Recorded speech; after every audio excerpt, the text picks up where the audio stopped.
What up, mofo? Where y'all at?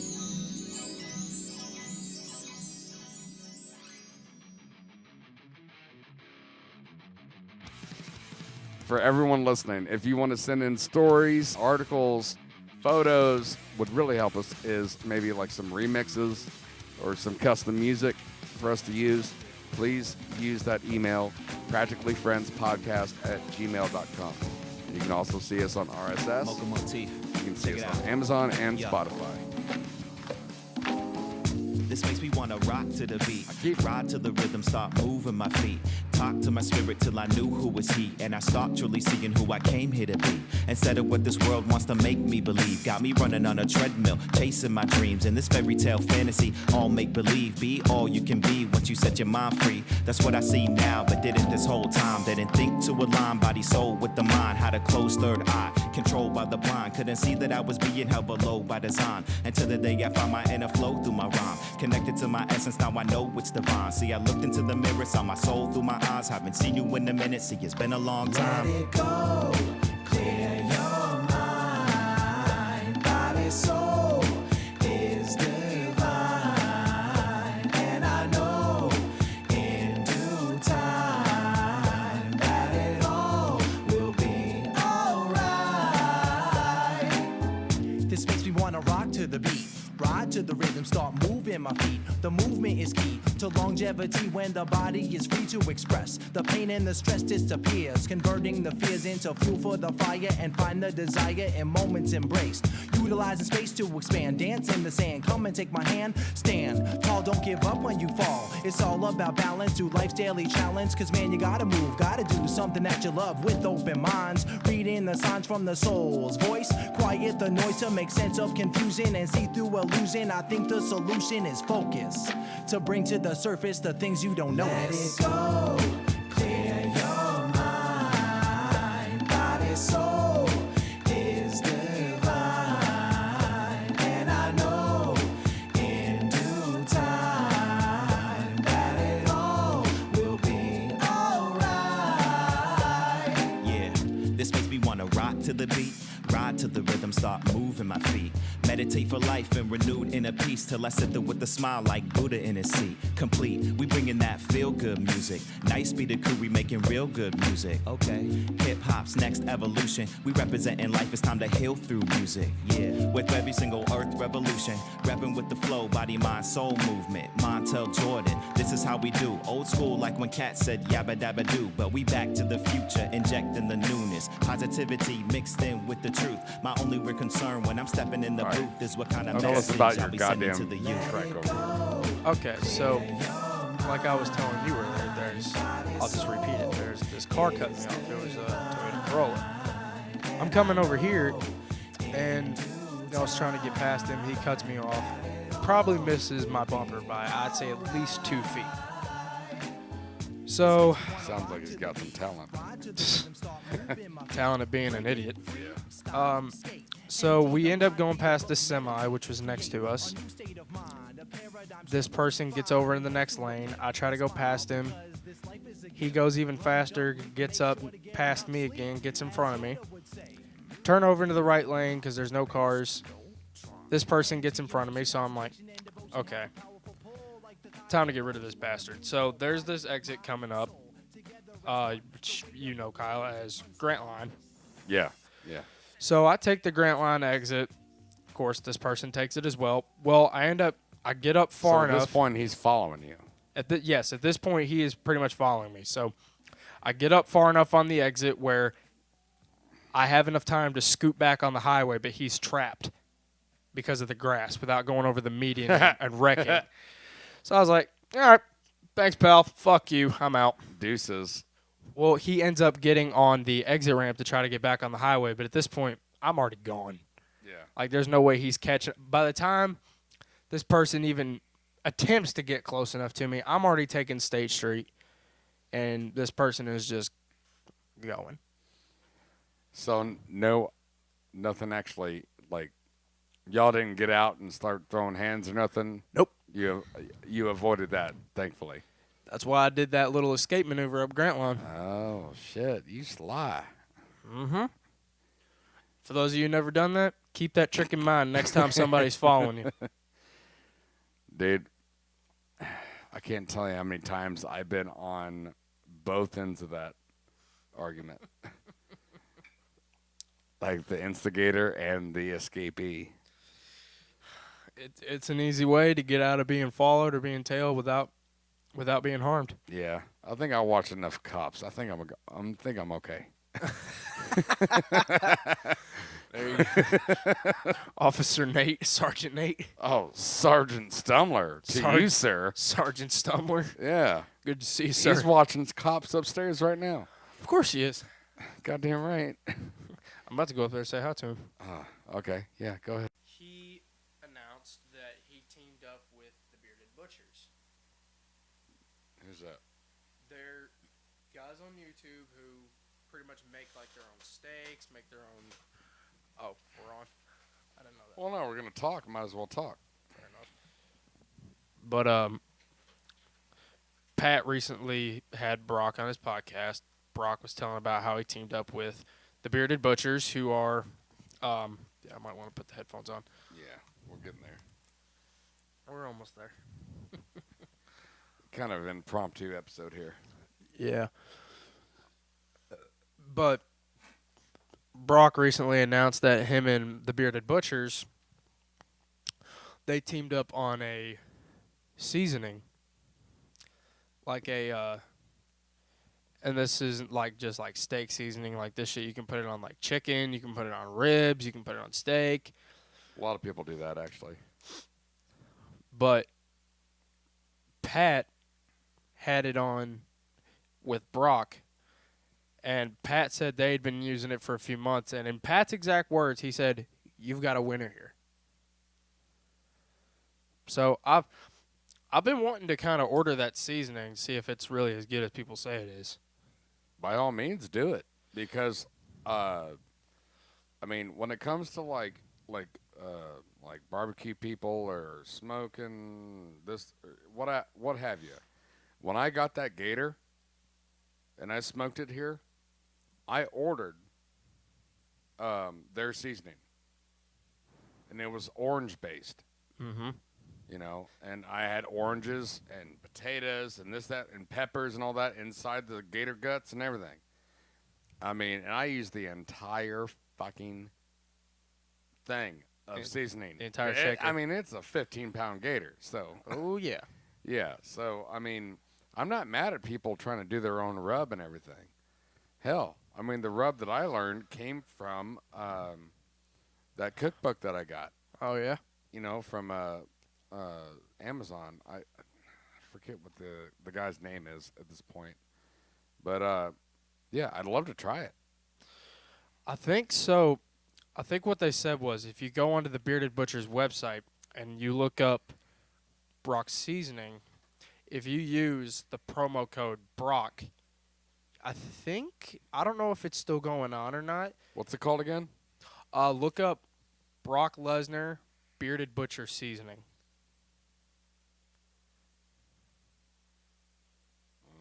All right, go ahead and say what you were. But I don't know if it's still active, but there was a promo code for a little while. It was Brock. It would get you, I think it was like 10% off of the order. Was it Bearded what? Bearded Butchers. Butcher.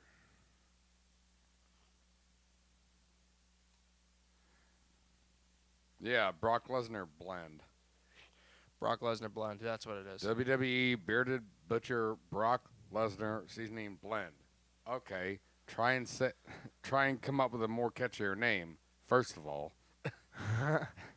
Bearded Burger Body Hungry Seasoning. The Beast blend. That's what they should have called it. Yeah. Looks like it's not that bad. I mean, it's $11 and then $7 delivery. Mm-hmm. Walmart, $16.99, so that's pretty much the same. Here we go.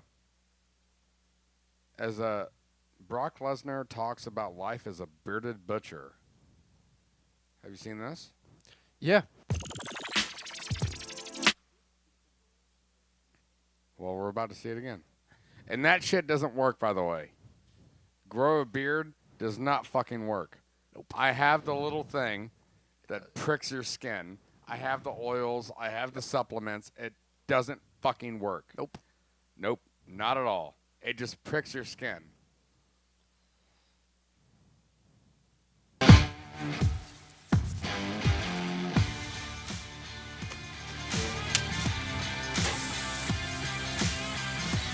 I want to cook that here soon. A tomahawk steak. Oh yeah, tomahawks are Yeah. I want so good, dude.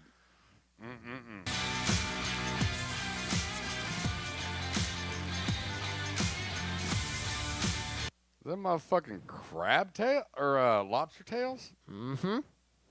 My All God. that man eats is meat. That all just looks like pale butts coming out of a cricket.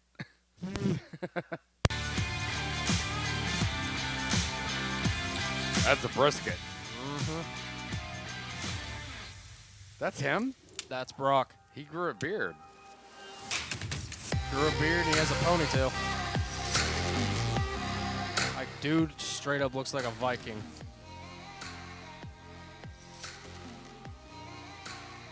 Dude, this is all I did before I had a studio. There you go. All I did was just smoke meats. Oh, he's got a green egg and everything. Yeah, of course you can afford that. Big green egg. So how did I hear about the Bearded Butchers? I heard about the Bearded Butchers because I... Okay, pause it real quick. He's got a goddamn cow hanging. First up, you think his voice would be so much deeper than you just hear him talk. That's the least thing I'm worried about. I'm talking about that goddamn corpse hanging up. Yeah. Just dangling So he by said... his left shoulder. Okay, so before this continues, so he talked about this on Pat's podcast. So he has a 5,000-acre farm up in Saskatchewan in Canada. Uh-huh. He has a full-time functioning farm with employees. Then he has You his have to at that point. he has obviously his big house out there, and on that same property further off, which I think is where he's at right now, Probably. is his own butcher shop. So if I'm correct, he might be in his butcher shop. Yeah. If not, then he is in the Bearded Butcher shop in Ohio. Well, I don't want to play too much of this, but, like, yeah, I wouldn't put it past you on that one. But, I mean, dude, just how much he's fucking changed in a year's time. He went from short-ass hair and just this stuck-up douchebag. Oh, yeah, he was pretty much the modern-day equivalent to Ivan Drago. Yep. And then looking at him now, he is a modern-day Viking. Yeah. It was so funny. I was, I think I was in school with somebody, and it's ridiculous. This guy, it was right when Brock Lesnar like went into MMA. You know, like the very beginning of him going into MMA. So this is probably like his New Japan days. No, I'm talking about UFC. Oh, so this is right before he went into UFC. Like right as he went into UFC.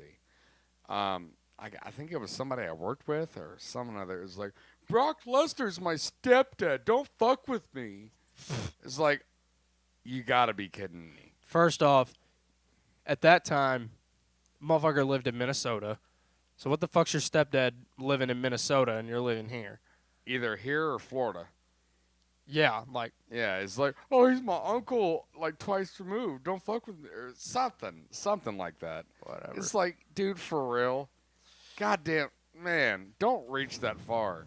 Just Dude, go home. okay. Just go home. I'll tell you this. You know, I'm not one to tell tales. There's a family friend of mine who trained Brock in his early wrestling days in OVW, Ohio Valley I Wrestling. believe that. Guy by the name of Rob Conway. Does that name sound familiar? The last name does a little bit. He was in WWE for a little while in the early 2000s. I think it was from 2002 to 2004, right around the time Lesnar left. That was about the time to where I was actually still into WWF at the time. He was a part of La Resistance for a little bit, and then He wrestled a match against Kane. Around the time when Kane was going through that whole May 19th saga. That sounds familiar. Do you remember a match on Monday Night Raw when Shawn Michaels was a special guest referee and he put that yellow May 19th shirt on that one competitor? And it just Vaguely. I love Shawn Michaels, by the way. No, I'll pull it up here. Yep. If you can. Is it Shawn? Is it with a W, right? What? Yeah, it's with a W. All right. But anyway, yeah, that match was Kane versus Rob Conway with Shawn Michaels as a special guest referee. And it was during the whole May 19th saga. It was right around the time Kane's first movie came out. Yep, third one. You see that guy right there? Oh, I do remember that a little bit. 10 years ago. Jesus Christ, way to make me feel old. Yeah, that was Rob Conway. That is a family friend of mine. Really? Yep. He trained with my uncle back in his bodybuilding days before he got into wrestling. And making his way to the ring, weighing in at 320 pounds, Kane! Wait, this is Kane without the mask? Yeah, this is right around the time. Oh, this was after I. Oh yeah, this is definitely after I got out of it. I remember he was in that movie. Was it? See No Evil. Yes, and he was great in it. This was coming up when his movie was about to be released. Yeah, I didn't watch this whenever he didn't have the mask. I remember like the one sleeve like red and black with the mask. When he debuted. Yeah, no, not when he debuted. I mean, he had that for a while. Yeah, but so yeah, that match. That's Rob Conway versus Kane. That was a big old boy.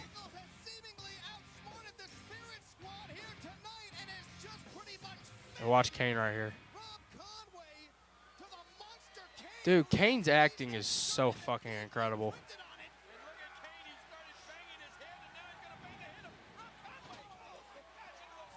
Yep. Okay. Do you want to hear something totally geeky? What's that? Is that I was so into wrestling when I first moved down to Florida. Is that me and my friend Aaron were so into it to where like I would have to stay the night at his place on Sunday nights to watch the pay-per-view. Yep. And then we'd have to both go to school together. I mean, we went to school together. But it was so, like, my allergies for cats was so bad. I'd sit there and watch the pay-per-view breathing through a wet wash rag. You know?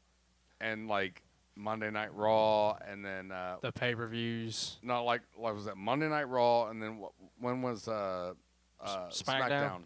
It first came out on Thursdays. Okay, so Monday and Thursdays we'd be on the phone together. Be like, "Oh my God, did you fucking see that?" And I would tape it.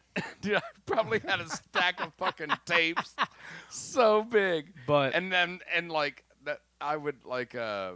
I would download. I would buy videos of like when Triple H first came out, and like fucking remember the old ladies wrestling. Oh yeah. Mae Young and Moolah. Mae Young, yeah, dude. I mean, I was all about it, and like I had an N64, and we played No Mercy. That was a badass fucking game. No Mercy was probably the best wrestling game I've ever played.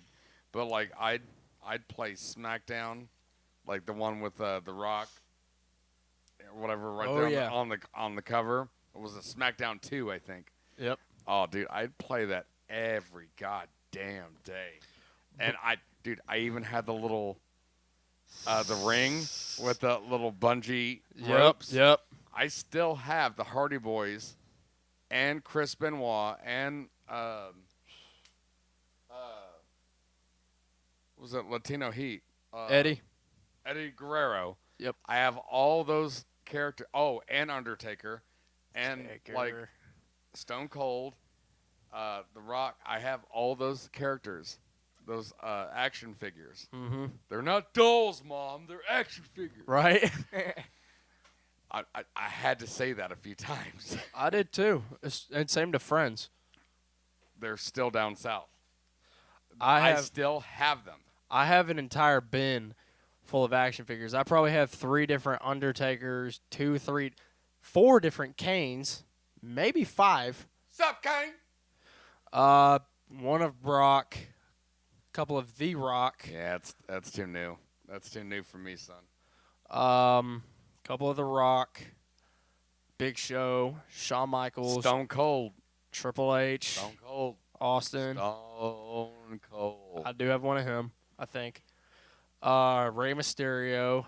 I love Rey Mysterio. I actually have a Lucha Underground mask signed by him. That's fucking awesome. I have a Lucha Libre mask signed by him. But yeah, like I was geeky about wrestling, like Okay. through 6th, 7th, and halfway through 8th grade. Okay. Do you remember? You might not have been watching around this time. Well, here, let's finish this real quick. Okay. And after this, I'm gonna finish the story about please. Rob. Oh my God, he cut his hair and everything. I don't like it. Oh, Kane. No, Shawn Michaels. He's bald now. Do you remember what was the porn star guy? Vince?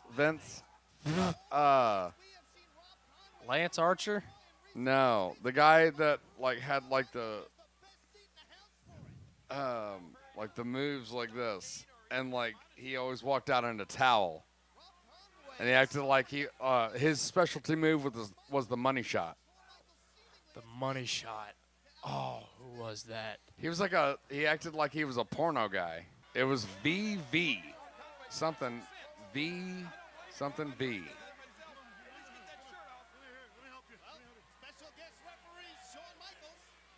I'm looking it up. No, see, that's not Shawn Michaels. That's Shawn Michaels. Shawn Michaels is in the referee shirt. Yeah, no, I thought you were talking about him right here. That's Rob Conway in the yellow shirt. Oh, no shit. That's your boy? Yeah. Oh, is this when he did sweet chin music to Kane?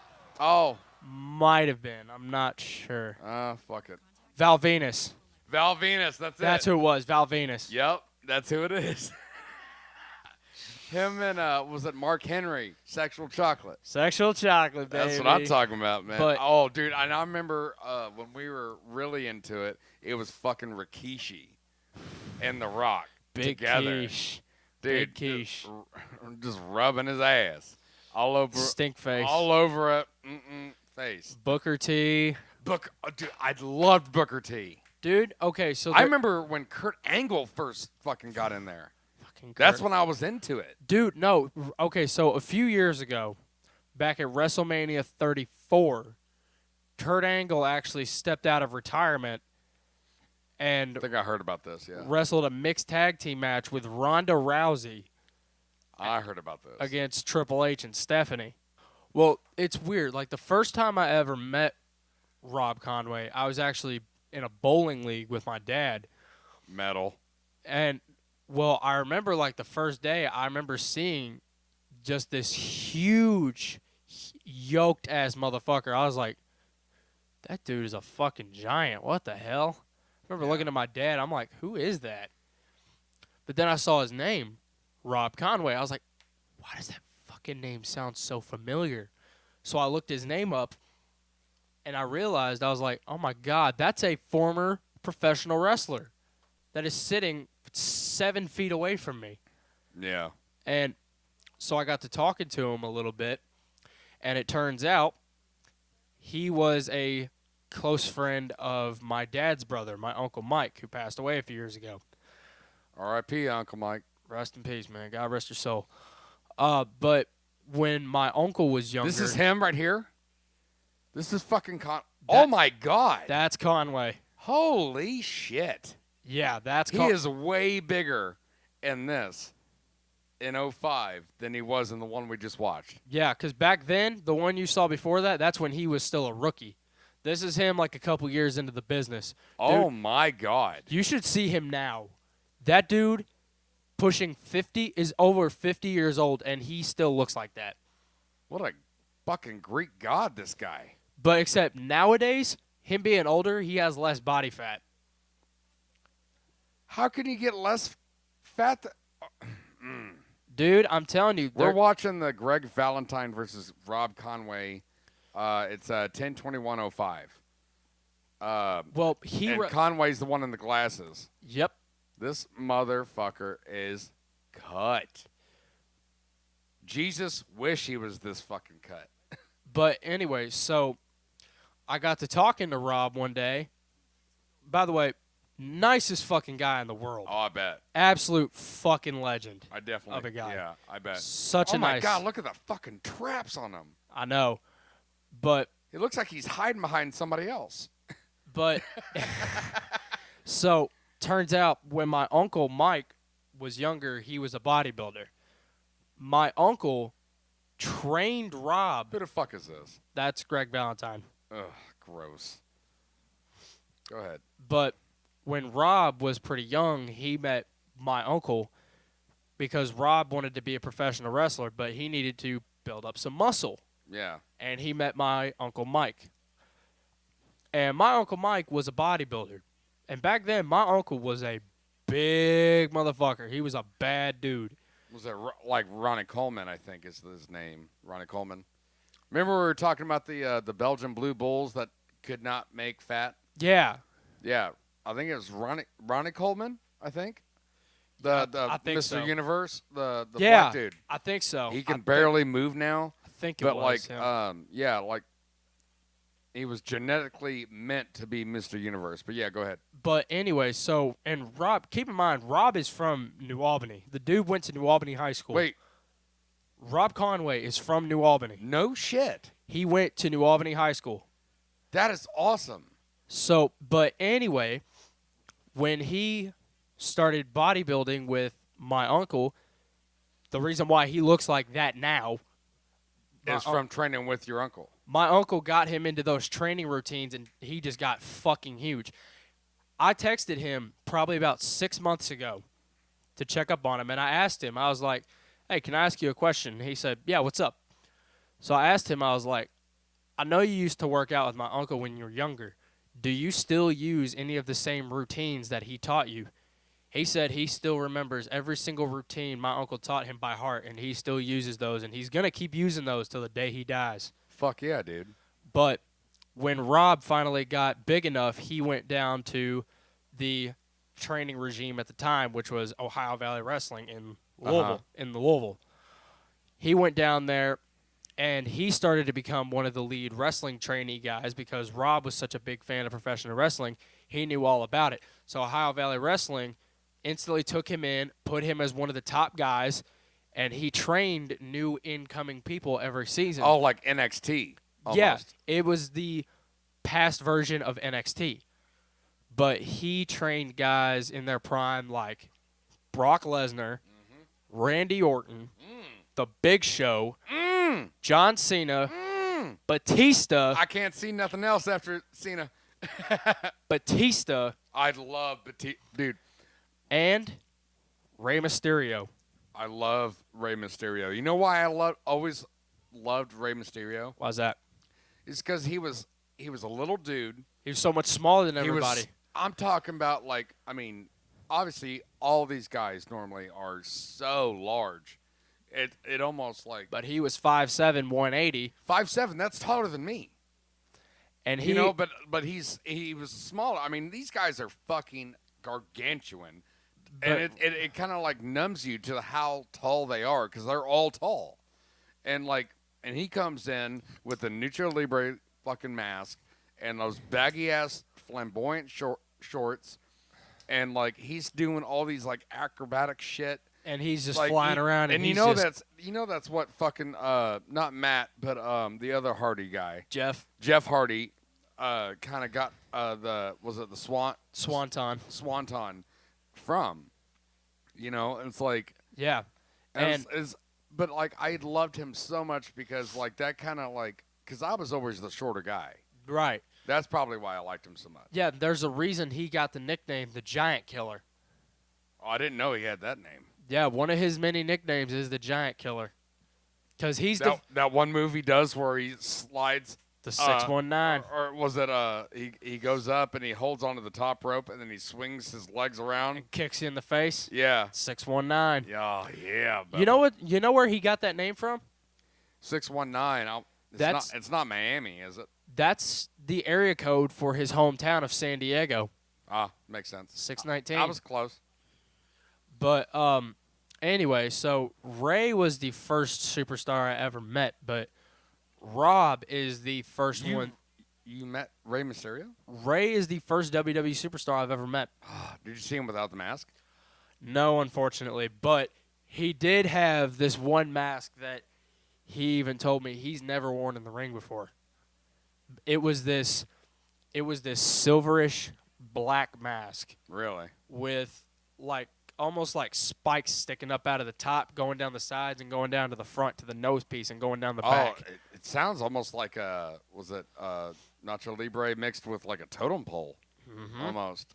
I like that idea. But Ray, dude, I shit you not, I was one of the last people in line, so I got to have like a little quick conversation with Ray. Like obviously I got the autograph on the mask, I got a picture with him. But I got to have like a little quick conversation. But once I handed him the mask, dude, I'm not kidding you. He dropped the Sharpie he was holding that he was getting ready to sign the mask with. He dropped it. He picked it up. He's like, dude, I've seen this mask before. Nuh-uh. You know what's even crazier? My sister's ex-boyfriend got it to me in a convenience shop in Gulf Shores, Alabama. He said he knows that mask before. He's seen it before. Wow.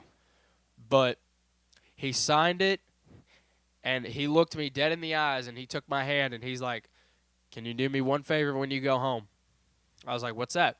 He said, don't ever lose this mask because this is a piece of history, not only for you, but this is a piece of history for me. Seeing people carry on the lucha libre wrestling tradition, and he was glad to still see it was going around. Yeah. So he's like, I want you to hold on to this. That's another thing I liked about like what I felt about Rey Mysterio is that he was kind of like the whole like lucha libre culture. He was very passionate about where he's from. He got into our mainstream and still was able to hold true to where he's from. Yeah.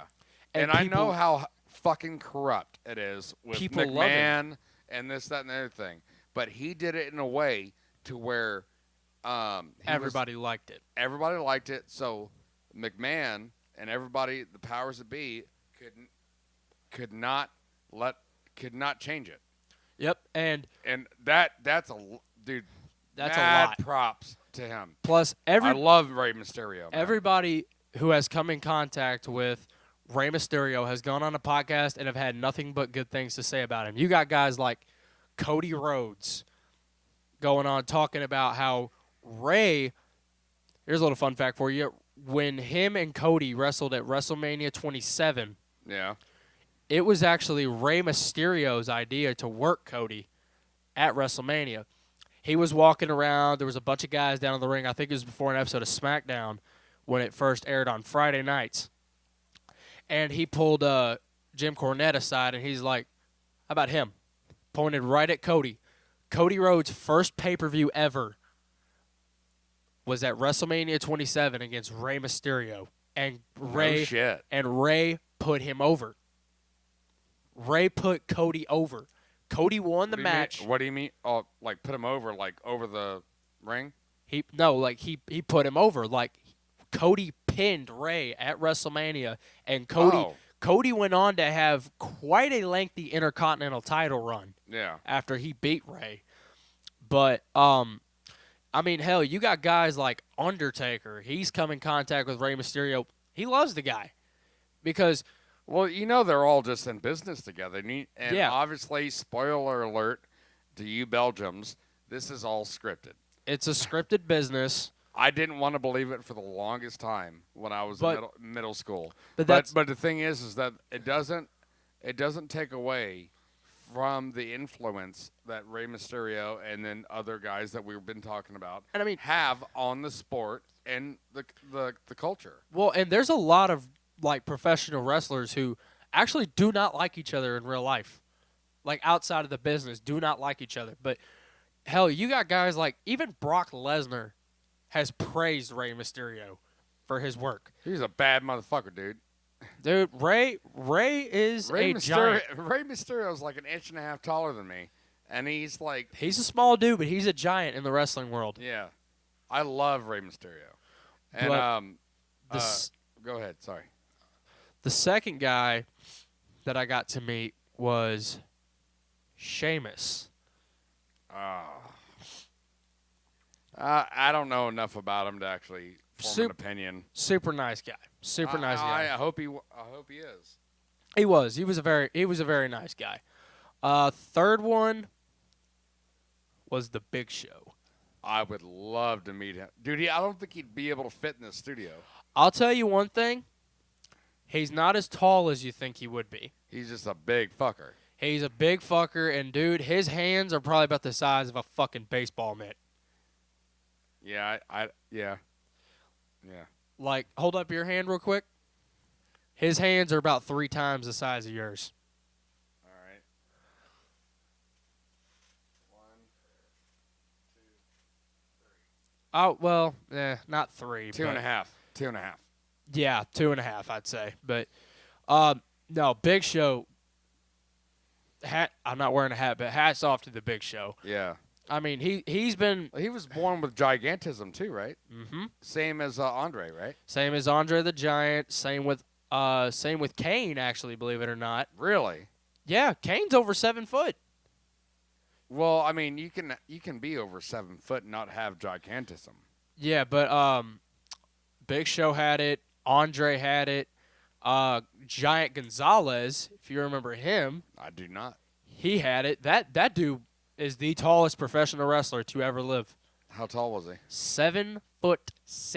Whoa. Look him up. That dude made The Undertaker look like a midget. I don't know.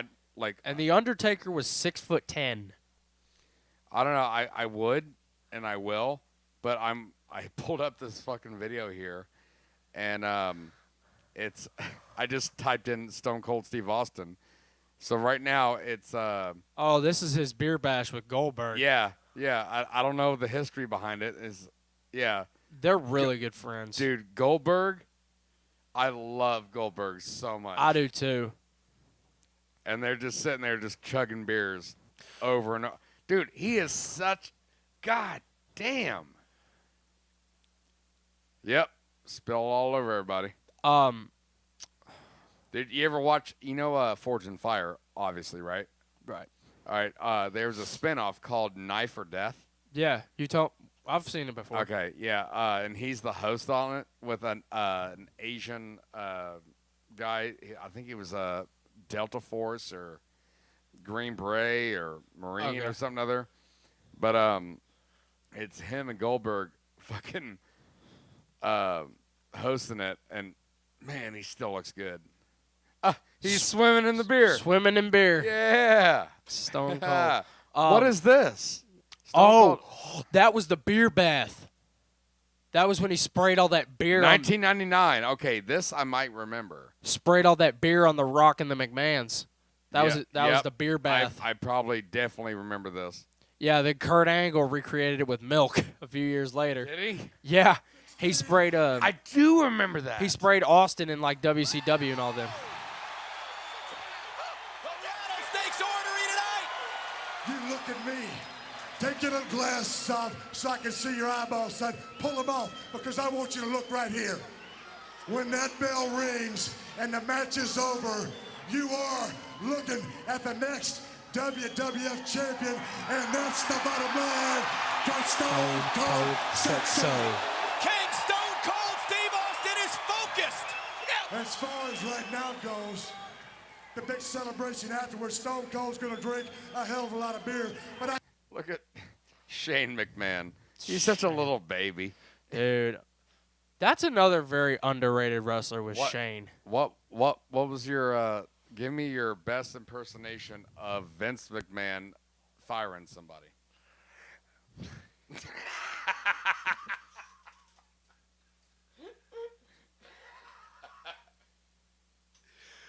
Collect yourself. You go first. You're fired. You're fired. I don't know. Email us for the better one. Who is All right. better? Who is Yeah, better? Who's better? Sorry if we just bursted y'all's eardrums. That's why I leaned back first. I think we ought to share a little pre-match beer right now. God, I feel like doing it again. It's pretty powerful. I'll tell you what, hey, Stone Cold Jabroni, you come out here and you make your idol. Dude, The Rock was so fucking hokey back then. Jabroni. Oh. Know your role.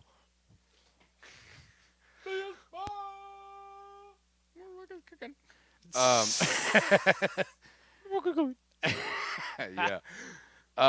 But like, think about it. Like back then, 1999, I believed this bullshit. Right. If you worked for a wrestling, the worldwide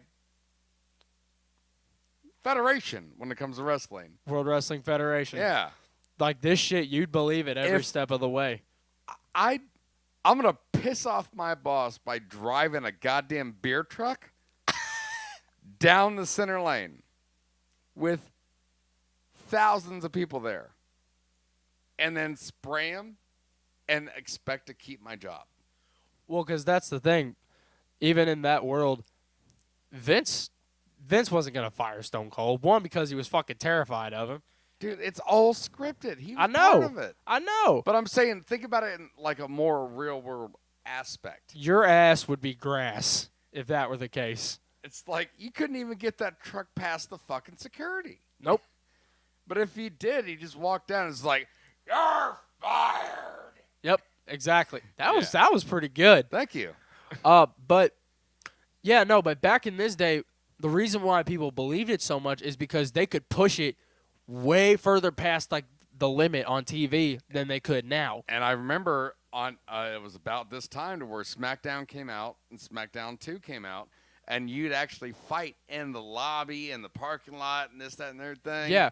Well, because you could have a buddy of yours interfere. Oh yeah. Well, and back in this day when it was on TV, it was still labeled as TV 14. So it's like, in other words, it's PG-13. But nowadays, obviously, like we're in the PG era. Oh, is it? Yeah, we've been in the PG era for a long time. Take that truck and drive it right back down. Know your rule boulevard. You drive it right back to Jabroni Drive and you check Driving right back to the Jabroni Drive. You hear me? Yeah. All right. your candy. Dude, I miss Jerry Lawler and Jerry Lawler, Lawler, whatever his name is. And the other one, JR. JR. Good old JR is actually in AEW now. The King. Dude, he's fucking 80. I know. And And he's still wrestling? JR This is the wrestling cast, by the way. Jerry Lawler, I don't know if he's still – I think he's a commentator in NXT now. But JR is still a commentator. But he's – JR is the one with the cowboy hat, right? Yeah. And then Jerry the King Lawler. Jerry the King Lawler, yeah. Yeah, he used to – I remember I actually saw him on a pay-per-view or something other. Yeah. Where he actually got his cape and fucking crown back on and whipped the Rock's ass. Well, the last time, okay, really? Well, actually, the last time Jerry Lawler wrestled a match, believe it or not, I think was back in 2012. No, this was before then. Way before then. Oh yeah, I know, but yeah, his last match I think was in 2011. It was against 2012. It was against JR. Michael Cole. Believe it or not. No shit.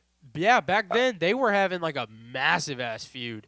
Like it got so bad to the point they actually wrestled a match at WrestleMania 27. And how old was he at that point? He had to be in his 60s. 60s or 70s. Yeah, look it up. So WrestleMania 27. Air, we'll take a break so you can get a fresh beer for both of us.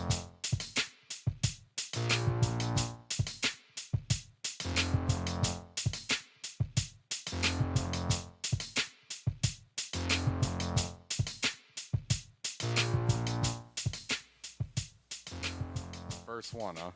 This was her first match on the main roster coming up from NXT. Okay. And, yeah, we didn't play all of it here on air, but I am now in love with Paige. Thank you. You're welcome. Still on the line. What? Screaming, tap out. If she gets it on percentages. And look at this. Oh! Paige! The cover! Hooks the leg off the Paige shot. She did it! Paige did it! Women champion. I do have to admit, dude, the Hurricane Rana move is one of my favorites.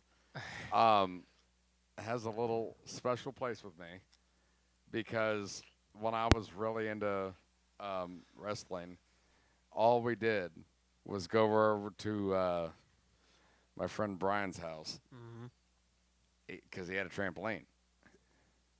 I had one too. So my big friend Eric would power bomb me. And then, but the thing is that I would jump up and just like randomly lock my legs around his neck and just do a backflip. And just, he'd be like, "Boop!"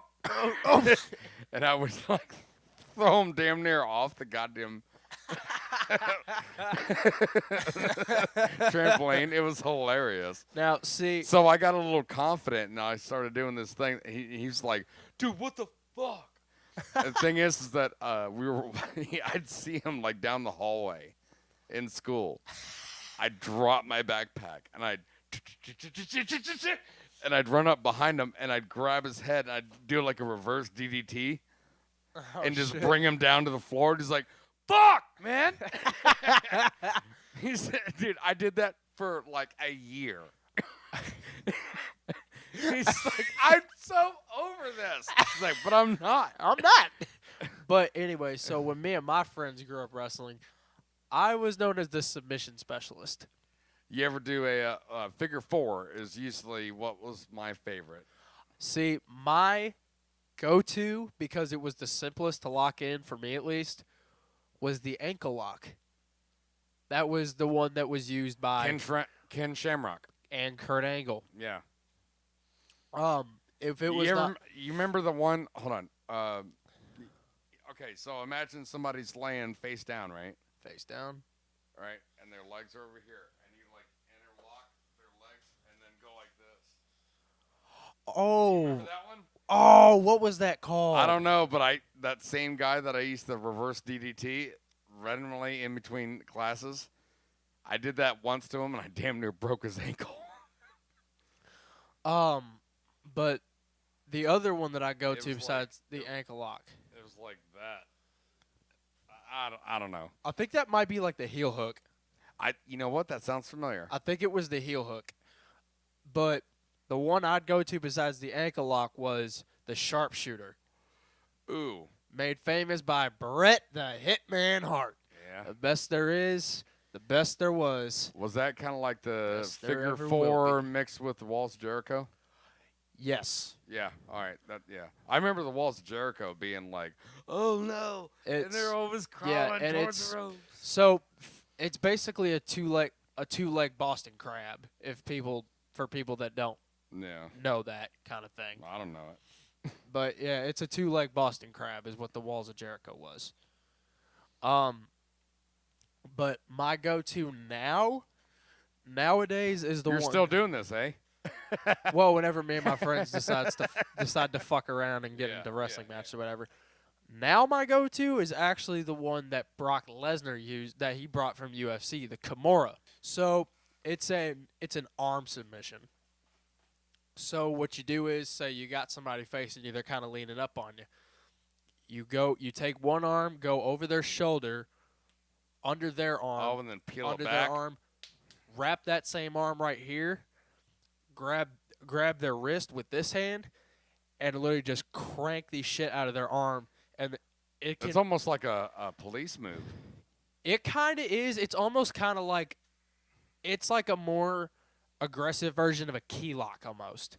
Because it's like I've heard of the key lock, but I don't. Because it's like you're trapping their arm back behind it, but it's like it can not only But you're break. tweaking the shit out of it. You can not only break somebody's arm by doing that, you can dislocate somebody's elbow. Because Brock did that to Mark Henry. And shoulder too, I think. It can destroy your fucking shoulder. Poor Mark Henry. But You're still my sexual chocolate, Mark. I miss you, man. If you by chance listen to this fucking podcast, Mr. Mark Henry, I would love to have you on. He's actually in AEW now with the Big Show. Oh, well, so he don't need my publicity. But oh man, what's some other good ones? Like you said, the figure four. I always loved the figure four. I don't remember how to do it, but I remember I loved the technicality behind it, like the physics behind it. Like it was like there was it would hurt you a little bit, but it would hurt them 5 times. Well, and that it's also like there is such an easy way to reverse it. All you have to do is flip over onto your stomach. And that way it reverses the pressure back to the person who originally that's locked. Right. That's and right. What's crazy is if you reverse that reversed submission hold actually has a name. It's called the Indian leg bar. I've heard of that too. That These all sound like the moves that I was scrolling past when I was playing No Mercy on N64. Yep. What? But real quick, if I didn't say it before, on the best wrestling game in history is No Mercy on N64 because you could get all of Goldberg's finishing moves spear, and jackhammer. I mean the jackhammer, dude, and it was like the controls were like not too complex, but not dumb, you know, like how it is now. Oh, man, it was the best, bro. You could customize the fuck out of it. When I get my N64 back from down south, I'm going to order No Mercy. Unless I already did. I don't remember.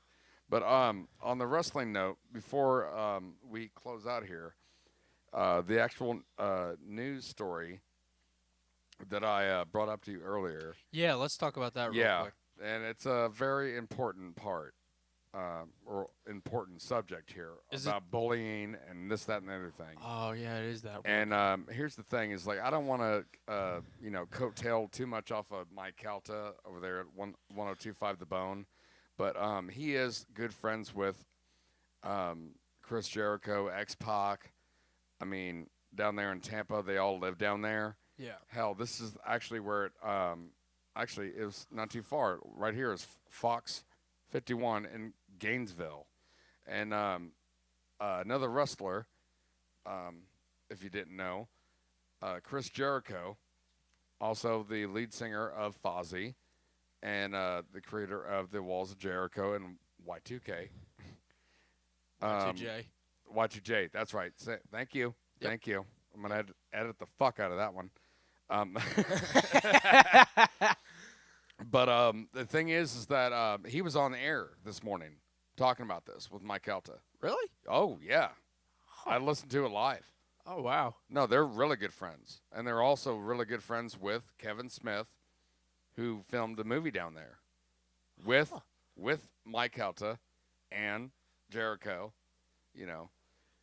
But, yeah, I mean, nice one. Thank you. God, that was probably a good 30 minutes without a fucking flag. Look at that. We're doing good. You guys doing good? I don't remember where that sound drop was at, so I just did it myself. Yeah, that's when cool shit happens. Yeah. Anyway. All right, so yeah, serious time right now. So with Jericho. Yeah, Chris Jericho tweeted this out, and I think it was, I think he said he had like 600,000 retweets or views on this, and it's his niece. It's his brother-in-law's sister's kid. So, I mean, of course, it's a little... I know. At first, you guys are going to say, oh my God. I mean, that's kind of far away from Chris Jericho. But no, it doesn't matter who it is. Right? It's still family to him. And yes, and he even said on the article, and I suggest that all of you go on there on 1025thebone.com or their app and look up that interview. And he says this, the same thing, was that it doesn't matter who it is. Doesn't matter if they have a famous uncle or not. This needs to be addressed. And like they had, I said we. I feel like I'm a part of the show. I listen to it so fucking religiously.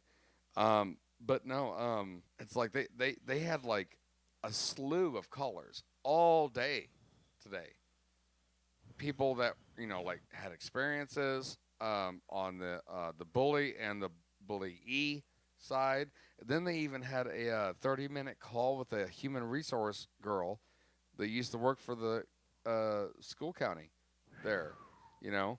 But I haven't seen this video yet. But this is a video of apparently Chris Jericho's niece getting an orchestrated beatdown. Orchestrated. And the thing is, here's another thing. Before I even play this, is that there was, I think, allegedly, there was complaints towards the counselor, the vice principal, and the principal before this even happened. Right? And this fucking happened. And these people orchestrated this beatdown. I haven't even watched it yet. This is the first time I'm seeing it. So, all right. So, as much as it pains me, we're going to watch it. That's fun. Because I've been a fan of Jericho for a while now. I remember when Jericho first came into WWE. Oh, yeah. But that was actually a pretty decent segue, I think. Oh, yeah. Not a nice one. Not a nice one, but appropriate. We're watching wrestling, and this has to do with Jericho. Just a second here. Yeah. We're working on it. Damn it. Technical difficulties, folks. No, I just didn't hit a button. Wrestler Chris Jericho is spreading the word about bullying after he says his own niece was bullied outside her school in Hillsborough County. Video was captured of the incident. We do want to warn you before we show it to you that this can be a little difficult to watch. He says his 12-year-old niece is seen in this video being punched by another girl. More kids surround the fight. At one point, it appears somebody does pull an attacker off the girl. Jericho says he shared the video on social media because he wants other kids to know it is important to speak up when they see somebody being bullied. Goddamn right. For me, I want to use this influence, if that's a word, to try and get some light on this, and more importantly, make sure that we find out why it happened, make sure it doesn't happen again, not just for her, but for the other kids in the school. Well, Hillsborough County Schools says a punishment was handed down as soon as they learned of the incident. That can range from suspension to expulsion. And that's fucking bullshit. Dude, they were notified beforehand. They were notified beforehand. It's like, oh, we're going to take responsibility after the fact. You know what? Yeah. Fuck you. Yeah, they wait till it's too late. That's bullshit. Yeah, no, it pisses me off something fierce. Dude, and I know Jericho, motherfucker. That dude's got a mouth on him. I know good and damn well. Here, let me see if I can... I know Jericho gave that school a good ass chewing for that. Oh, no, he said it's still in the works. It's still in the works. Yeah, but Jericho, I know Jericho, man. He's got a mouth on him. He is going to give him a good ass chewing. And that motherfucker is scared of literally no one. The thing is that they actually started off saying this morning that he's in the best shape of his life. He is. Have you seen him? No, apparently he cut 30 pounds and gained another 25 of muscle. Dude, he's in great shape. Here we go. Welcome back to the show, our friend Chris Jericho. Chris, how are you doing, buddy? This was early morning, man. Excited to be here as always, dude. How are you? I'm great, and you're always welcome on the show. And I wish, in some cases, it was under a different circumstance, like today. Chris has been on the show several times to talk about wrestling, his books, his music with his band Fozzy. But yesterday, I saw it immediately when you released it, a tweet with a video of, now this is what? This is your niece, so this... Out of her by one girl while a bunch of kids stand around jeering and, screaming and laughing and all this sort of thing. So I found out about it on Sunday night. It happened on Wednesday, and I wanted to try. Okay, so I'm not going to play this entire 20-minute video because copyrighted, and I respect Mike Helta too much. But I implore you to go to theboneonline.com and then look up the interview with Chris Jericho on May 24th of this year. And I'm telling you, it will shed a lot of light on it. I heard it this morning, and it was disgusting, enlightening, and inspirational all at the same time. That's one reason you got to have that much kind of respect for Jericho, man. Because he is not afraid to speak up at all. No, and he said time and time again. It's not. He's doing this for people that don't have famous uncles. Exactly. You know? Yeah, and is kind of pretentious as that kind of seems as a non-father like me at first, but then you hear him out and it's like, okay, right. you make a lot of sense. Right, and like you just said, he's saying this for non-famous uncles. I'm an uncle as well, so I know exactly what he's fucking saying here. I'm an uncle. Well, it's not just about non-famous uncles, but it's let's just make this clear for the exactly. the listeners. It's for not everybody. For everybody. Just because she has a famous uncle doesn't mean that he is doing this because it was his niece, but he's doing this for everybody involved. Everybody. All across the country. He wants to get the message spread out. Yeah. This shit needs to stop. And the thing is, and he did say that, hey, if it takes a semi-famous uncle to bring light, bring the limelight on this, then so be it. But can you imagine what his niece is feeling right now? Embarrassed. Not only getting beaten down, it was recorded. Now everybody's talking about it, And that's one of the things about bullying, though, is that if you report bullying, at least when I was in school, it's pretty obvious to the bully who fucking ratted. Yeah. And then it gets worse after that. Exactly. That's how it was when I was growing up. Because I was a victim in that phase. I was too. And I'll tell you a story right now. Back when I was living up here before we moved down to Florida, there was this fat fucking kid in the front of the bus. Apparently that was the cool spot, not the back, the front. Mm-hmm. And every time I would get on and get off the bus, he would make fun of me, right? Big fucking, imagine Cartman incarnate, okay? So the thing is that, and it was Mr. Kiesler who was driving our bus. Okay. Is a real well-known family name here. So, and I came home one day and I was tearing up, and my not my oldest, but the middle child, my other older sister was there, right, Brandy, and I think I was crying or I was upset or something other, and she said, "What's wrong?" And it's like, this guy keeps on making fun of me and like picking me out, and I'm sitting there tearing up, and she's like, "If he messes with you again, tell him that if he does it again, that your big sister's going to beat him up." The worst advice I've ever heard in my life. Yep. Well, so sorry. I get on the bus.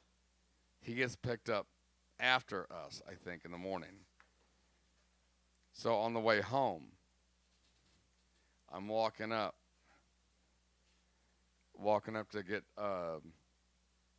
dropped off. And he's like, whatever he said. I don't remember what he said. He's running his mouth. Yeah, he's running his mouth. Right there, catty corner to Mr. Kiesler. He's an old dude. He has, his family name runs a lot of businesses here in this area. And he's an old dude at that time, right? And I said, "You better stop, or else my older sister's going to beat you up." And he just started laughing hysterically to the point where I've never seen somebody's face run that red. Like, right. Yeah. And I look over at Mr. Kiesler, and he's just looking at me. I look over at this kid, and I pop him right in the fucking nose. Attaboy. And I look over at Mr. Kiesler again, and he just gives me a little nod. Like that, "Nice job, kid." And I run out of the bus. I run across the street. I run into the house, and I hide underneath my bed. There you go. You know what happened after that? Left you alone. We were friends. There you go. That's all it takes. Yeah, that's all it takes, man. All it takes is a quick ass whooping. Yeah. I had a similar story like that. I'm not going to mention names. But growing up, I'm too old. Most of my names probably died already, except for my sister and that thing. But hard at it. Anyway, what's wrong with me? So, well, growing up in my neighborhood, actually, the neighborhood I still currently live in to this day, there was this kid that lived on the other side. So it's a 2-street subdivision.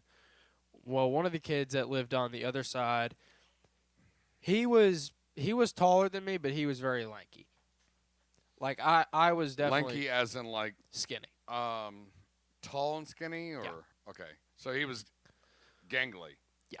Okay. But he always had a bad habit of running his mouth off, like you just said. Well, he was saying stuff about me. I was like, you know what, whatever. I've dealt with that my whole life. No big deal. Then he started talking about my girlfriend at the time. I was like, all right, buddy, you say one more thing. What grade were you in? I was in 8th grade at the time. He was a freshman. Oh. So, yeah, this kid was older than me. But he started saying shit about my girlfriend at the time. I was like, listen, dude, you better shut your mouth. Then he said shit about the one woman that matters the most in my life, my mother. He started saying shit about my mother. Yeah. I was like, all right, buddy, no more second chances. You meet me in the backyard right now. I'm going to kick your teeth down your throat. Fuck yeah, dude. He's talking about your mom? Yeah, he started saying shit about my mom. I said, all right, backyard now. You're you're fucking done. That's the straw right there. He goes back there. You know, he's acting all big and bad in front of all the other guys. He's trying to hype himself up. Oh, he's got his posse behind him and trying to get hyped up and all that. But what's the thing is, the biggest guy there even agreed. Like, everybody else there was in his corner. But the biggest guy there, who he was friends with, who I'm also friends with, looked him in the eyes and said, you shouldn't have said that. Because that big guy, he knows me. Yeah. And he knows what. Okay. He was almost a moderator at that point. Okay, he was an instigator, but he's also a moderator. But Okay, so given a little bit of It was like, he was a little lopsided, but like, okay, that's a little bit too far, dude. But he knows, he knows where the line is. But a little backstory with this guy. So I'll just go ahead and say it, the big guy. His name is Cody. Fuck Cody. No. Okay, Cody's cool. Cody was the moderator. Cody was the moderator. Okay, yeah. Cody's all right. Never mind, Cody. So Cody and me and the rest of the guys, we would always just wrestle or whatever. Cody would wrestle against the other two guys, and he wouldn't have to try. He's just like, well, he'd get him down. He had this one this kind of funny submission hold he'd always use. He'd grab their legs and literally stick his foot up their ass. And they'd fucking just scream and tap out. Well, he tried it on me. He tried to.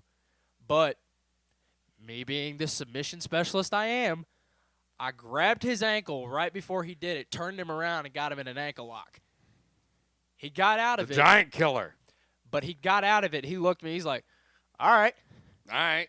He told me, and the rest of the guys, he's like, the only person I ever had to try against was Christian. Yeah. Because Christian, the giant killer.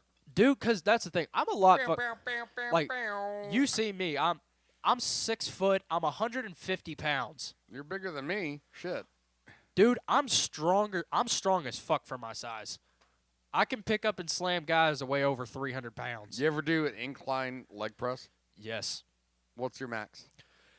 The last time I did it, my max was 465. 875. Nice. Very nice. Yeah, but I got thick fucking legs, dude. Yeah.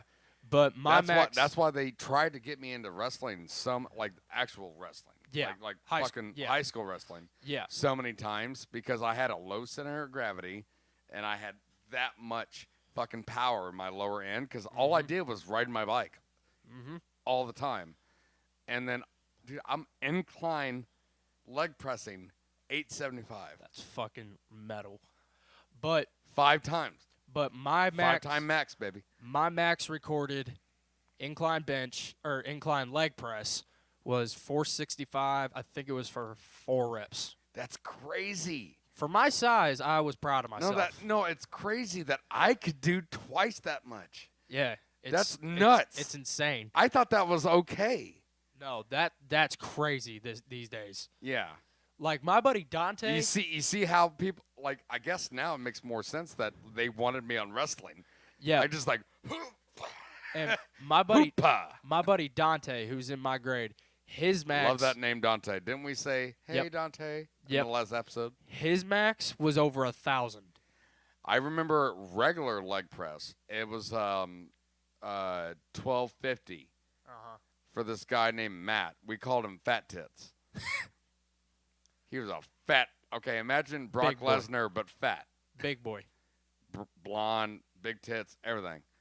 Dude, that motherfucker should. I actually, you know what? I need to track him down. Okay, but because I'm pretty sure he had to have been like a linebacker in college.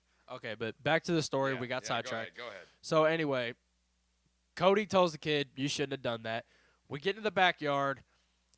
This kid makes big mistake. Big mistake. What does he tries to do? He tries to go low. He tries to go low and tries to tackle me. Well, spin around. Nope. I just caught him and put him in this kind of headlock. Oh, and put your legs out and sprawled out? I put him in this headlock they call the guillotine. Yeah, guillotine. Where you put them in a headlock and you wrench their neck. Yeah. Like almost like you're trying to break it. And you almost like try and like get a good posture up. Well, I wrenched his neck and then I jumped up on him and wrapped my legs around him like a boa and took him down and choked him out. This is from the back or from the front? From the front. Like he's facing down. You're facing down on him. He's coming at me. So I get him in the guillotine. So he's facing down. You're facing towards him, his back. No, listen to me. I jump on him and I fall on my back. Oh. So okay. Yeah. Keep in mind. Oh, you're wrenching this way. Yeah. Okay. Now I know what you're talking about. Yes. And keep in mind, every single person I have wrestled, when I get them in a headlock, they said my grip is almost like a boa constrictor. I don't know what it is, but I have a ridiculously strong grip when it comes to like putting people in headlocks. Well, not to shoot you down or anything, but if you get a proper technique, then I think it doesn't. It doesn't matter about strength. It's all about precision and execution. Exactly. No, if you have the grip and you get that grip and you get that technique, it doesn't really. It's not necessarily how strong you are. It's precision, execution. Exactly. But it's execution. Yeah, but when I jumped on him, I brought him down with me, and as we were falling, as I was going on my back, that's when I kind of jumped up on him and wrapped my legs around him real tight. You locked him in. I locked him in. That motherfucker was going nowhere. Everybody knew it. Even he knew he was not going anywhere. Yeah. Like, he was trying to squirm around. Oh, wait. This wasn't a tournament. This was just fighting. This was just like me shutting him up. Okay, so this wasn't a match. Okay. This was me putting him in his place. Yeah. So, I mean, he's trying to get out of it for at least a little bit, and then after a while, he realized he's not going anywhere. He taps out. Yeah. And I let him go. And I look at him. I help him up. I was like, look, from here on, I hope this settled shit, but the next time you run your mouth off, I'm not going to let you go. I'm not letting go. There you go. And we shook hands, called it a day. He went home. I went inside. That's how it's supposed to be. You fucking fight it out. You don't get people to step in for you. There's time. No, you step up like a goddamn man, and then whoever wins, whatever. It doesn't matter if anybody wins. If it just y'all get tired, you know what? You have mutual respect now, and it's fucking over. Cashed. It's over. It's squashed. You cash the check and you move on. It's squashed, man. That's how it's supposed to be. If you got a problem with somebody. And now, to this day, that kid is actually one of my closest friends. See? There you go. That's all it takes is one quick ass whooping and you're good. Yeah. But going back to Cody, he is one of my closest friends. I never had a problem with Cody, but whenever me and him would like wrestle like in tournaments or whatever, the finals would always be me versus him. Oh no. The longest. And y'all were friends though, right? So y'all knew each other's tactics and everything. Oh, he didn't know all my tactics. Well, but okay, do you? I can only imagine how exciting that match would be every time. Yeah, everybody because you guys knew each other so well. Everybody got hyped up because they knew Cody. Cody was the big bear of the group. He was the big, strong dude, and I was, like you said, the Rey Mysterio of the group, the giant killer. Yeah, kind of like the same ratio between me and that guy that I used to reverse DDT in the fucking hallway. But I was the only, if not the closest to ever making Cody tap out. Because you never made him tap out? I can't remember. I don't think I did. We need to change that. Get him over here in the driveway. In the driveway. No, right now. He's traveling for college baseball now. He's doing his thing. I'm doing mine. Oh yeah, don't fuck up his career.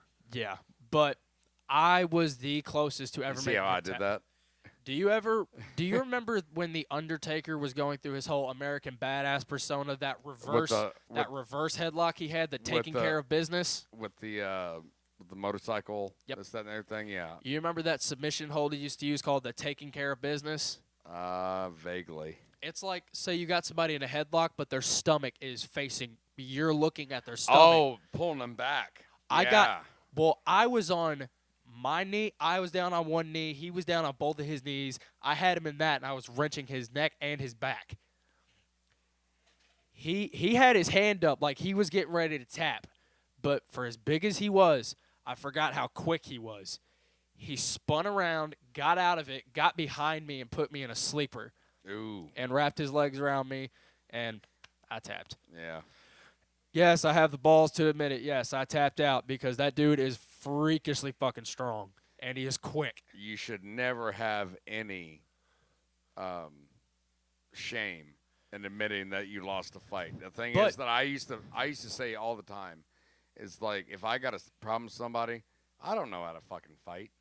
But, like, every time,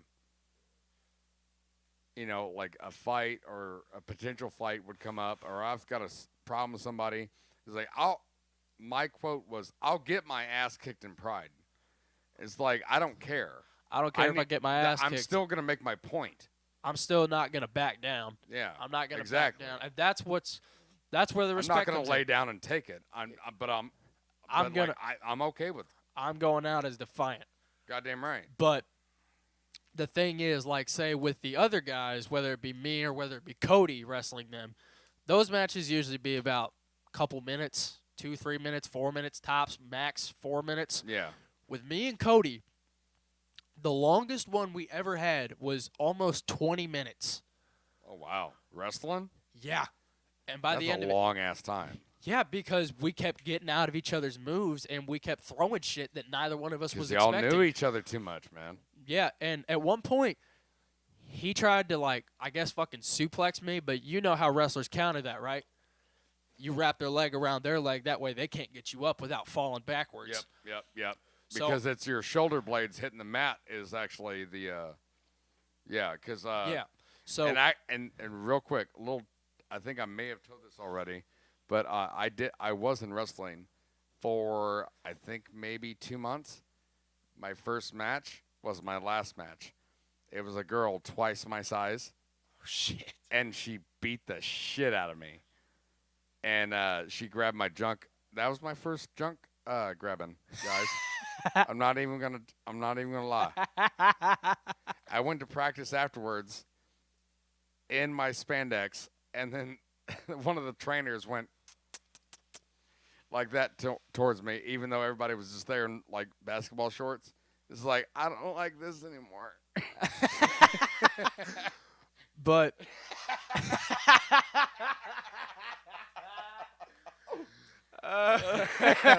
that's the God's honest truth. I'm not fucking with you. Hey, it makes content, but so like afterwards, bitch ass red ass shoes, grabbing my junk and all that. But so like after this fucking don't spit your whiskey out again. No, I didn't take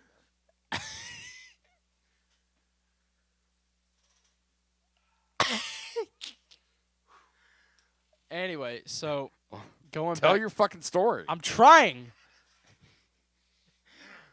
But so after this 20-minute long match between me and Cody, we got up, we shook hands, and dude, we are pouring sweat, drenched in sweat. And the other two guys are looking, they're like, we did not expect that match to go on for that long. Me and Cody, we shook hands, and we both said, like, dude, you got my full respect, man. We both said it to each other. Exactly. And honestly, that's one of the reasons why we're friends now. Yeah, like, but me and him got tighter because we were already friends, but oh yeah. He respected the fact that it's like, one, I didn't fucking back down, and two, I gave him a fucking challenge. I was the only kid that could give him like a real challenge because I have that's not primal respect. It's that because primal respect is like, okay, oh shit. This guy can fucking go. Like when like lions like compete for like to fuck all the other lionesses. Oh yeah. It's like that kind of mentality, you know. Right. It's ingrained in our DNA, even though we're civilized. Right. And this, that, and the other thing. You're explaining it's Nate. Oh shit! Look who it is. But like, look at Mr. Wiener. Why are you so shy? Hey,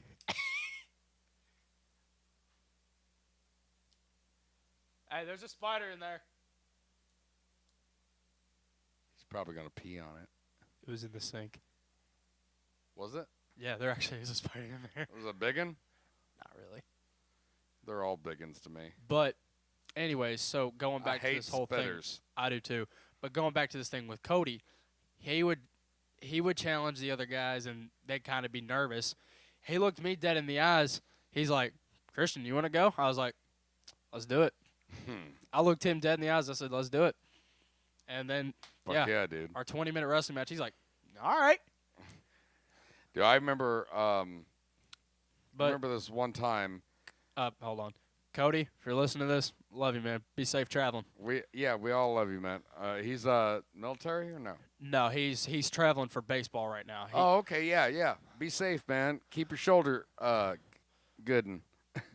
I don't know. But what is he? Pitcher, catcher? I think he's a third baseman, I believe. All right, yeah. Make sure you can still look to the left real good. Be safe, Cody. Love you, man. Yeah, Much man. respect to you, brother. Can you say the first initial of his last name so he knows? M. So his name is Cody. Cody M. Yep. Cody M. But Cody M, we're thinking about you here, man. I love you, brother. Be safe. And I would immediately challenge you to a wrestling fight, but I'm pretty sure I'm going to lose. So you just keep doing what you're doing, buddy. Yeah. But that's another thing. Going back to his baseball background, dude, that dude is a wicked baseball player. Yeah. As a freshman in high school, he started as a varsity third baseman, and he got a full-ride Division I scholarship to Bellarmine. Oh, D1? D1. Wow. Right out of high school. He signed it. He signed it his senior year, but he committed his junior year. Good for him, dude. If I'm correct, Cody, if you're listening to this, if I'm incorrect, please correct me. But no, let's just keep talking him up. But see, we might get him in the MLB, man. Here's another thing. Here's another thing about Cody. Dude would always act stupid, always act like an idiot. But he was very humble. He was yes, he was very humble, but he was also very smart. Dude graduated with a 4.0 GPA. Wise, humble, stupid, good at baseball. Very, yeah. But anyway, so going back on the topic of wrestling, another guy I loved growing up wrestling with. I thought we were on the topic of bullying. Oh, shit. I want to jump back to topic of wrestling real quick. All right, real quick. Go ahead. Another one of my friends that I grew up wrestling with was my buddy Evan, who is I've been friends with for 15, 16 years now. Is his last name Bricado? No. All right, cool. So like me and him, he's the one that got me into wrestling in the first place. So Evan, thank you. But he had a trampoline, I had a trampoline. I'd always either be over at his place or he'd be over at my place, and we go out on the trampoline for probably like 2-3 hours just doing wrestling moves. See, he would always do the tombstone. Oh, wait. The tombstone pile driver, the Undertaker's move. Yeah, I'm trying to remember what that was like. Get you upside down, drop you down. Oh, it's like the pedigree, but different. No, it's not the pedigree at all. You turn somebody upside down. It's people's feet up in the air for the tombstone. Yeah. Pedigree is just... Yeah. The tombstone is a modified version of the pile driver. Yeah. You're right. But, yeah, like, his moves was always either, like, the tombstone. Mine was the 619 because he had a little hole in his net, and because I had such good grip. Yeah. I would hang off the side of the trampoline, swing around, and give him a 619. Mine was always the Hurricane Rana. Yes, sir. And I did a Swanton once. I did that too. But it was mostly the Hurricane Rana. And then what was the one where damn it, well, keep talking. I'm going to remember here in a second. Well, his ones were the Tombstone and the World's Strongest Slam by Mark Henry. Now I remember. It was that because I was playing SmackDown 2 and No Mercy, there was a difference between a regular drop kick and a drop kick that you did after you hit, you did a backflip. Oh, yeah. So I was all about the technical and speedy stuff. Yep. You know, so like I did the Hurricane Rana and then the backward speedy kick. Yeah. Mush. And then I did a Swanton one time. And I barely made it. I never did it again.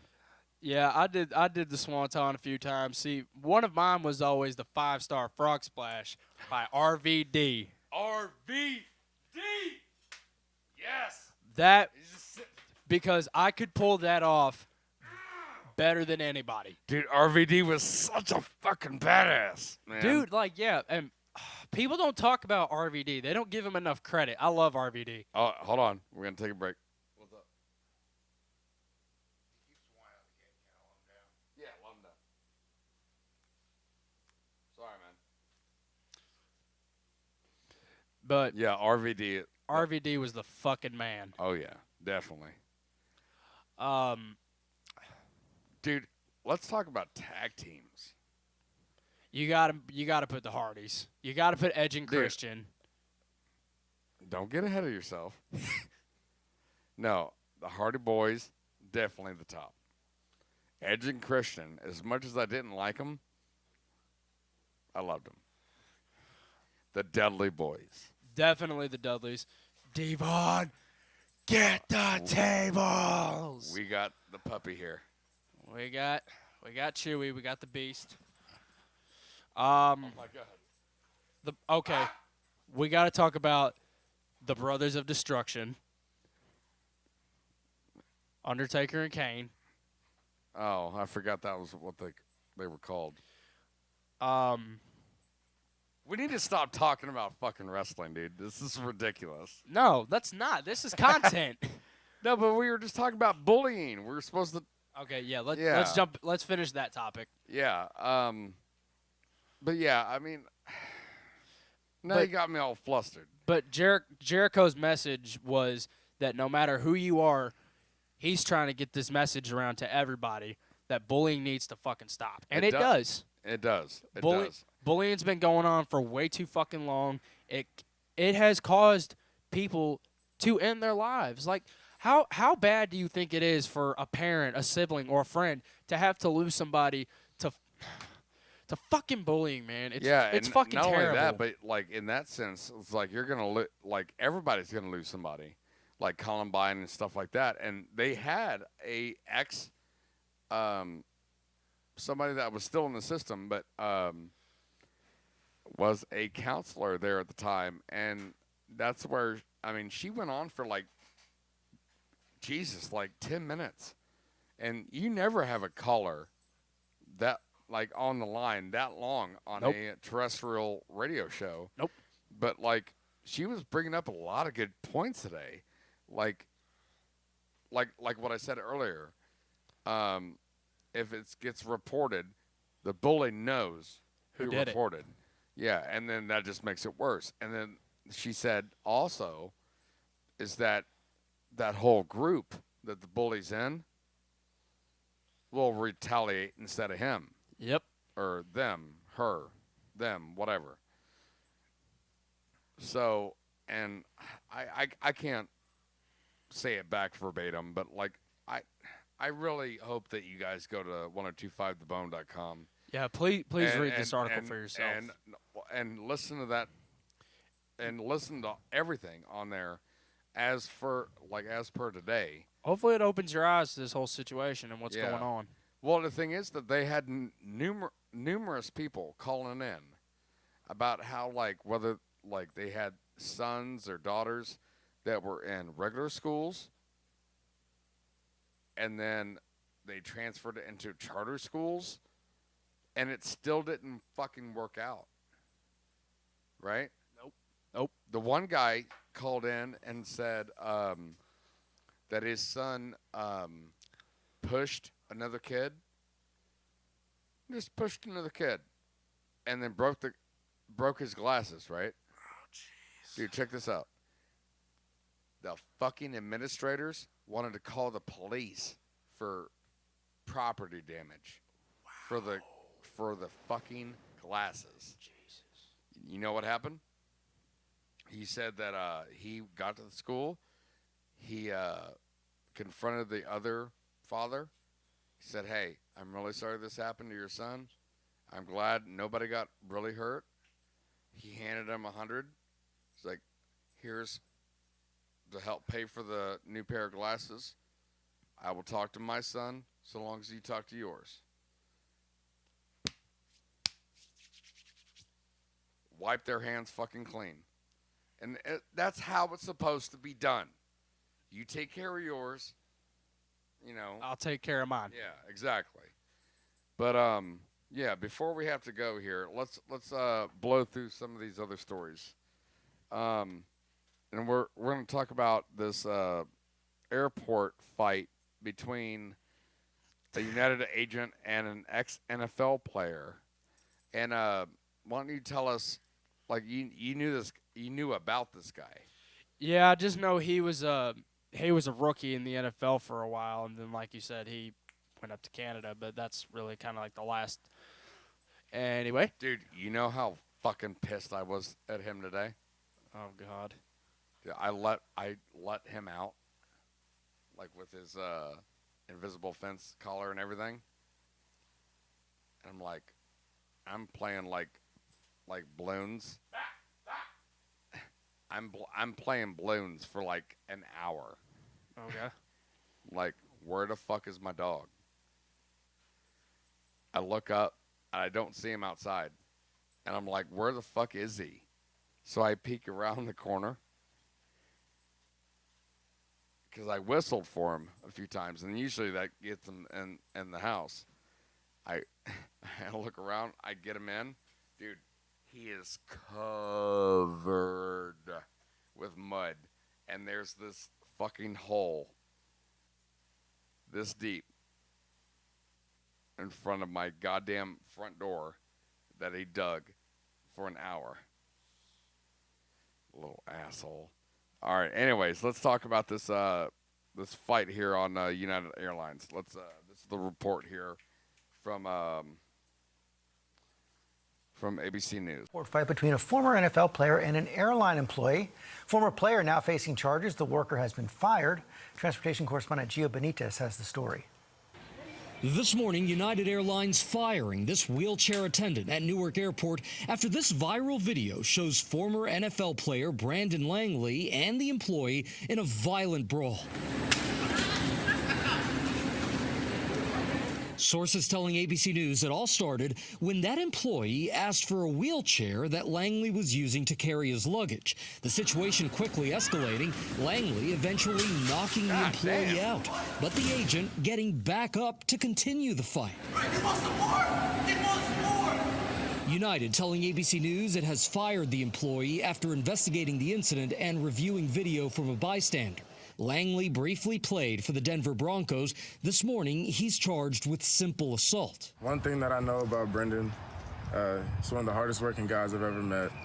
He doesn't, you know, he's not a very malicious, 100%. Mean person. And, you know, I don't know much about the situation, so I can't really speak on everything, but I just want him to be safe. That I love definitely him, sounds I hope rehearsed. Works out in the end. This comes as nearly 2.5 million Americans are set to fly each day over the Memorial Day weekend.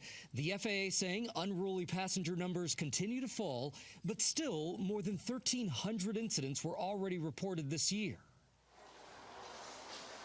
And ABC News has learned that Langley is back in Canada, where he plays professional football. His team says it's looking into the matter to learn all of the details. Yeah. Robin? Such an ugly fight. All right, Gio, thank you.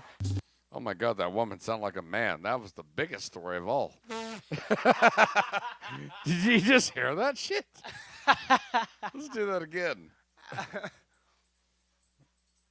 To learn all of the details. Yeah. Robin? Such an ugly fight. All right, Gio, thank you.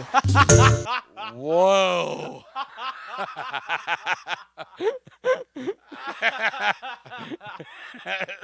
That was the biggest story of all. That woman said, Dude looks like a lady. I got him, audience. I got him.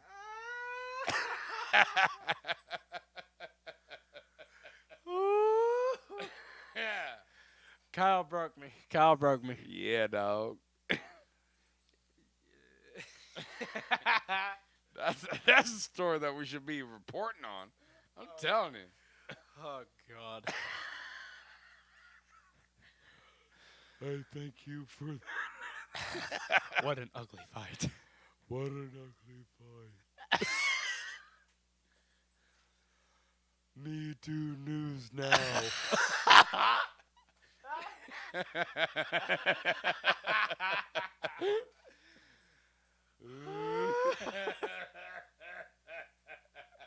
Your build up the.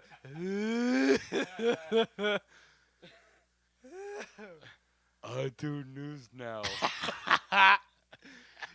We gotta stop. Dumb bitch. All right. Apparently there.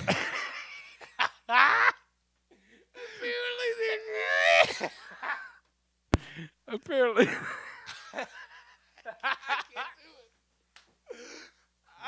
Apparently there's a story.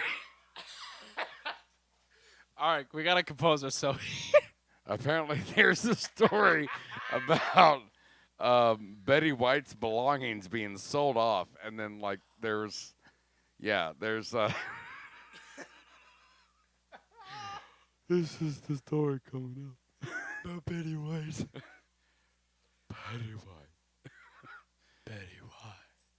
Nah, she was a sweetheart. I love her. Okay, death. real talk. Betty White grabbed 2021 by the throat and said, "If I'm going down, you're coming with me." Goddamn right. And dude, you ever seen her back in the day? Mm-hmm. She was a looker. Mm-hmm. Bro. And you know who I really, really, really hated it? Like, I really was disappointed about their death was Cloris Leachman. Right?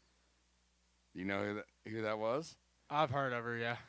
She was Mary Tyler Moore's slutty neighbor. And she was Mama on Raising Hope. Seriously? Yes.